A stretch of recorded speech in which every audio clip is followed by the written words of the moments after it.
In this particular video, we will talk about the excretory system of frog. Talking about the parts which are present in excretory system, there will be a pair of kidneys which will be present. There will be a urinary bladder. Then there will be urinogenital ducts in the case of male frog and ureters in the case of female frog. And after this, there will be cloaca which will be present. Now, talking about these parts one by one, let us start by kidneys. So, kidneys are compact structures. The color is dark red and in shape, these are bean-like structures. Now, talking about the structural and functional units of kidney, it is the nephron or uriniferous tubule. So, if we talk about humans, the same uriniferous tubules or nephrons were present. The second part is the urinary bladder. Urinary bladder is thin-walled in the case of frog. It is present ventral to rectum and urinary bladder opens into the structure which is called as cloaca.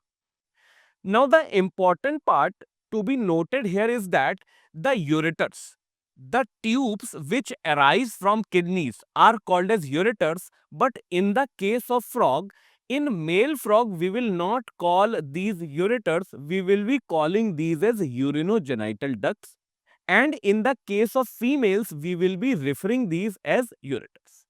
So this difference arises from the fact that in the case of males, these ducts will carry urine but will also carry sperms with it. Now, since the same duct is carrying urine as well as sperms, so we call these ducts as urinogenital ducts, and these urinogenital ducts will open into the cloaca. Now, talking about the females, here the structure is the simpler one, that is from kidneys simply two ureters will be arising and these ureters will be carrying only urine and these ureters will open into the cloaca. So there will be oviducts which are a part of reproductive system which will be carrying ova in the case of female frog.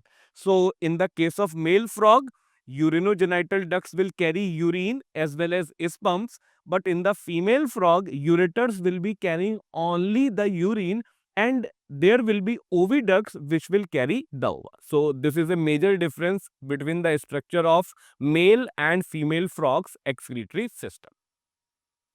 Talking about the last part, that is the cloaca. Now cloaca is a small median chamber. So cloaca receives three things. It receives fecal matter by alimentary canal. It receives urine as well as it will receive sperms or ova, and finally cloaca opens outside by cloacal aperture. So these three things will go out by this cloacal aperture. Now talking about the ducts which will be open into cloaca. So let us say that this is the structure which we are referring to as cloaca.